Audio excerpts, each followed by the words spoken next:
Bayraktar KIZILELMA unmanned combat aircraft, developed by Baykar, successfully completed its first tethered flight test with ASELSAN TOLUN ammunition. Baykar chairman Selçuk Bayraktar shared images of the test conducted by Bayraktar KIZILELMA with TOLUN ammunition on his social media account.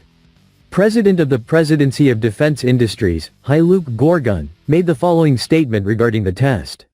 Our national unmanned combat aircraft Bayraktar KIZILELMA successfully completed its first tethered flight test with ASELSAN highly engineered TOLUN ammunition. This important test is not just about the integration of a single munition, it's a strategic indicator of the current state of our air-land integration capabilities.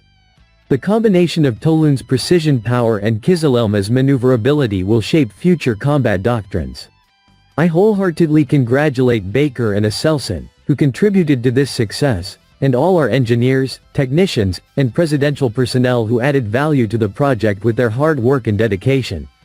I hope that this capability, developed by the sons of our nation, will be beneficial to the soldiers of our fully independent defense industry. Our national unmanned combat aircraft is flying with our national ammunition. This is just the beginning. More to come. The TOLUN munition can carry 8 air-to-ground munitions in a single sortie with F-16 fighter jets, enabling simultaneous attack against 8 different targets. In addition to the GPS-INS navigation system, the TOLUN-IIR configuration with an IIR seeker head provides pilots with man-in-the-loop capability, allowing for manual guidance in the air. With a range of approximately 100 kilometers, the TOLUN, weighing 250 pounds, 113 kilograms, is in the same class as the Mk-81 bombs. The ammunition's ability to penetrate 1 meter of reinforced concrete was confirmed in previous test firings.